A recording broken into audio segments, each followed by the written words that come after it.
Mobile बंद करा मेहरबानी करून आवाज बंद कोणी बोलायचं नाही प्लीज।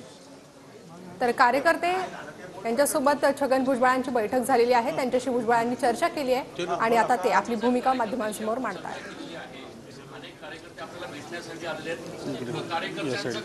इथे इथे थोडं या साईडला नाही नाही सेंटरला पाहिजे ना। हो बरं तू जरा तिकडे होत ना।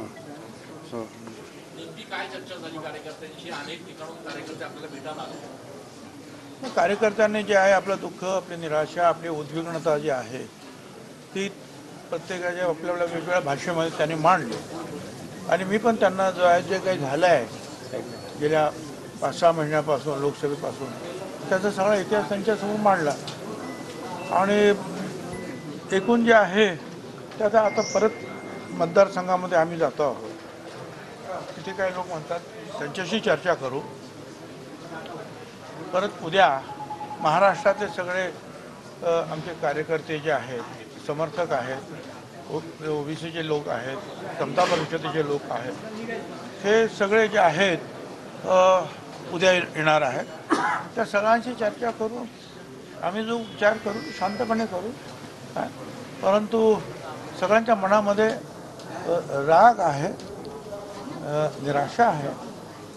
आम्ही त्यांना सगळ्यांना एवढंच सांगितलं आहे की जे काही तुम्हाला व्यक्त करायची तुमची मतं ती मोबाईलवर सुद्धा किंवा बाहेरसुद्धा आपल्या असंस्कृतपणे कोणीही काही बोलू नये, शिवीगाळ नसावी, ते चप्पल मार वगैरे जे काय करता तुम्ही ते अजिबात बंद झालं पाहिजे। ठीक आहे, तुमची मतं जे आहेत लोकशाहीमध्ये ती तुम्हाला व्यक्त करण्याचा अधिकार आहे, परंतु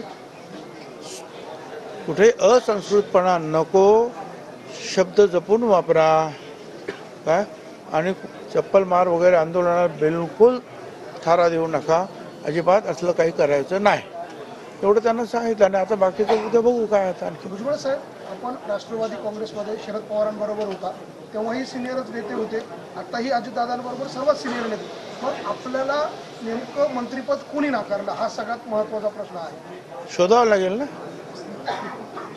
तोच तो प्रयत्न चालू आहे।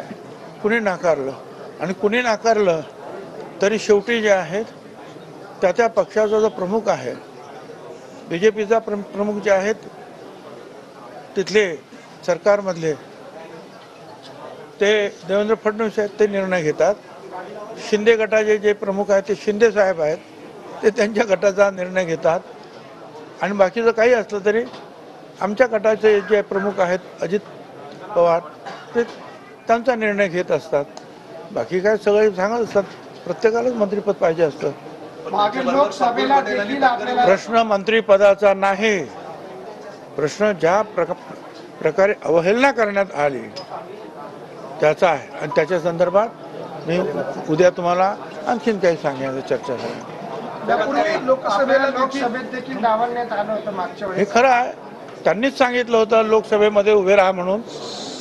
होळीच्या दिवशी मी इकडे आम्ही निघालो, आम्हाला ताबडतोब म्हणे परत या, आणि त्यांनी सांगितलं की मोदी साहेबांनी आणि अमित शाह साहेबांनी सांगितलं की नाशिकला भुजबळच उभे राहणार। मी म्हटलं बरं आमची तयारी नाही, आम्हाला तुम्ही एकदम शॉक दिला, 24 तास द्या, आम्ही उद्या सांगतो तुम्हाला। परत उद्या गेलो, म्हटलं बाबा दुसरं कोणाला, समीरला उभं करणार, दुसरं कोणाला नाही, म्हणजे तुमचं नाव त्याने प्रकर्षाने घेतलं, तुम्ही उभे राहा। मग 1 महिना मग आम्ही इथे आलो, काय सगळी तयारी झाली आणि एक चांगलं वातावरण निर्माण झालं। अर्थात एक तर सर्व समाजाचे, मग दलित, मुस्लिम, आदिवासी, ओबीसी, काय अगदी ब्राह्मण समाजाचे लोकसुद्धा येऊन भेटून, आणि विशेषतः ज्यांना नाशिकच्या डेव्हलपमेंटमध्ये रस आहे ते सगळे जी मंडळी जी आहेत ती येऊन गेली की तुम्ही बरं झालं, आम्ही तुमच्या पाठीमागे उभं राहणार, आता नाशिकचे पाऊल आणखीन एक पाऊल पुढं पडेल। आम्ही प्रयत्न सुरू केले, पण 1 आठवडा झाला, 2 आठवडे झाले। खरं म्हणजे जर तुम्ही आम्हाला एवढ्या यांनी सांगितलं की तुम्हाला उभं राहायचं आहे तर 8 दिवसामध्ये तुम्ही नाव जाहीर करायचं, 15 दिवसात करायचं होतं, पण 1 महिना झाला तरी सगळ्यांच्या अख्ख्या महाराष्ट्राची नावं जाहीर झाली, आमचं नाव जाहीर होत नाही। मग मी म्हटलं ठीक आहे, आता माघार घेतो, कारण मी अशा प्रकारचे जे आहे आस लावून डोळे लावून बसणार नाही तुमच्या तिकिटासाठी। धन्यवाद. तुमचं आणि अमित शहांशी एक गाण्याच्या ओळी होत्या, जहा नाही चैना वहा नाही रहना, काय आपल्या मनामध्ये नेमकं? तो आपको क्या कहना है अभी? जो सही है तो कह दिया, और क्या करना. मुख्यमंत्र्यांची याच्यावर काय प्रतिक्रिया होती? आपण काही वक्तव्य केलं होतं. मला जे काय कळलं, मुख्यमंत्र्यांनी माझा प्रवेश मंत्रिमंडळात असावा यासाठी आग्रह धरला होता आणि निश्चित ते मी कन्फर्म करून घेतलेलं आहे. साहेब, मंत्रिमंडळात एक जागा ठेवली आहे तुमच्यासाठी. चला आता बाकीचं काय. प्रफुल्ल पटेल असं म्हणतात की राज्यसभेवर तुम्हाला हो, मला हे बघा, लोकसभेवर मी जातो म्हणालो, ऐन वेळा तुम्ही कच खाल्ली, नाव जाहीर नाही केलं. राज्यसभेची जागा आली, मी म्हटलं मला जाऊ द्या, त्यांच्या सुनीता ताईने पाठवायचं. मी म्हटलं बरं ठीक आहे, आता मी काय बोलत नाही. दुसरी जागा आली, त्या ठिकाणी मकरंद पाटील यांचे बंधू नितीन पाटील यांचं नाव द्यायला लागले. अरे म्हटलं मला जाऊ द्या, माझा फायदा तुम्हाला होईल पक्षाला, माझा चांगला फायदा तुम्हाला पक्षाला, मला जाऊ द्या. मी 40 वर्ष झाली इथे आहे. नाही मग मी त्यांना आम्ही शब्द दिला. आणि तुम्ही जे आहे हे इथे लढाईत असणं आणि महाराष्ट्रात असणं हे पक्षाची गरज आहे आणि तुम्हाला लढलं पाहिजे. आम्ही लढलो आणि लढल्यानंतर आता ते सांगतात की तुम्ही राज्यसभेवर जा का, तर मकरंद पाटील यांना मंत्री करायचं, त्यांनी ते केलं. आता त्यांना ते त्याच्या भावाला सांगणार तू राजीनामा दे, खाली आहे, आणि मग मला सांगणार तुम्ही आता जा वरती.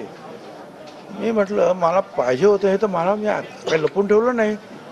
पण आता मी निवडणूक लढलो, आत्ताच संपली निवडणूक, अजून त्या मतदारसंघाला काही प्रश्न निर्माण झालेले आहेत ते सोडायचे आहेत. माझ्यासाठी जीव काढला माझ्या लोकांनी मला निवडून आणण्यासाठी. मी त्यांना मी काय सांगू, मी राजीनामा देऊ शकत नाही. कारण राज्यसभेवर जायचं असेल तर विधानसभेचा राजीनामा द्यावा लागेल. आणि मी त्यांना सांगितलं 1-2 वर्ष द्या मला, काय मी जातो, तोपर्यंत माझ्या मतदारसंघात मी स्थिर स्थावर सगळं करीन आणि मग त्यांचा निरोप घेऊन तुमच्याकडे येतो आणि मग जातो. त्याच्यानंतर ते म्हणाले आपण चर्चा करू, बसू. ते कधी बसलेच नाही. अजित पवार आणि प्रफुल्ल पटेल तुमच्याशी संपर्क करताय, ते तुम्हाला फोन करताय, तुम्ही त्यांचा फोन उचलत नाही असं कळतं. अजिबात चुकीची गोष्ट आहे. प्रफुल्ल पटेल जे आहेत यांना फोन करतात आणि हे फोनवर त्यांच्याशी बोलतात. नाही. अमित शहा यांच्या जवळ आपण गेला लोकसभेच्या काळामध्ये, हे राष्ट्रवादीतल्या नेत्यांना अर्थात प्रफुल्ल पटेलांना असं किंवा अजित पवारांना हे खटकलंय म्हणून आपला पत्ता कट झाला असं काही मला माहिती नाही, ते तुम्ही विचारा. जसे कालमर्यादा ठेवली 75 वर्षाच्या ज्येष्ठांना मंत्रिमंडळात घेऊन, असं काही राष्ट्रवादीने काही धोरण आपल्याकडे? असं काही त्यांनी ठेवलं नाही. ठेवलं असतं तर मला राज्यसभेवर जा म्हणून काय सांगितलं असतं. सांगितलं असतं घरी जा. पवारांबरोबर राहायचं नाही अशा प्रकारचा सूर कार्यकर्त्यांनी बैठकीत व्यक्त केलेला आहे. तुमची भूमिका काय असणार आहे? ते मी सगळ्यांच्या भूमिका ऐकून घेतो आहे. आपण काय करायला भूमिका ऐकून घेता, आपण काय? मी तुम्हाला सांगितलं मला मतदारसंघात जायचं आहे. मला उद्या मी महाराष्ट्रातले लीडर्स येणार आहेत, सगळे लोक त्या भेटणार, मग बघू. प्रफुल्ल पटेलांनी असं म्हटलंय मला राज्यसभेवर पाठवायचं हे तुम्हीच त्यांना म्हटले होते त्यावेळेला 4-6 महिन्यापूर्वी, त्यावेळेला होय, त्यावेळेला माझं ऐकलं नाही. आणि आता म्हणजे मी काही लहान खेळणं आहे का तुमच्या हातातलं? तुम्हाला वाटेल तेव्हा तुम्ही जा आता वरती, आता बसा खाली, आता निवडणूक लढवा, बरं तेही जाऊ द्या. पण त्या माझ्या मतदारसंघातील लोकांना मी राजीनामा दिल्यानंतर काय वाटेल? आणि मी त्यांना सांगितलं मी नक्की जायला मला जायचं आहे, पण मला थोडे दिवस द्या. माझ्या मतदारसंघामध्ये माझी काही कामं आहे ती पूर्ण करतो, लोकांची समजूत काढू, मग जाऊ. म्हणजे तुम्ही म्हणणार बस बस उठ उठ, छगन भुजबळ तसा मनुष्य नाही. धन्यवाद.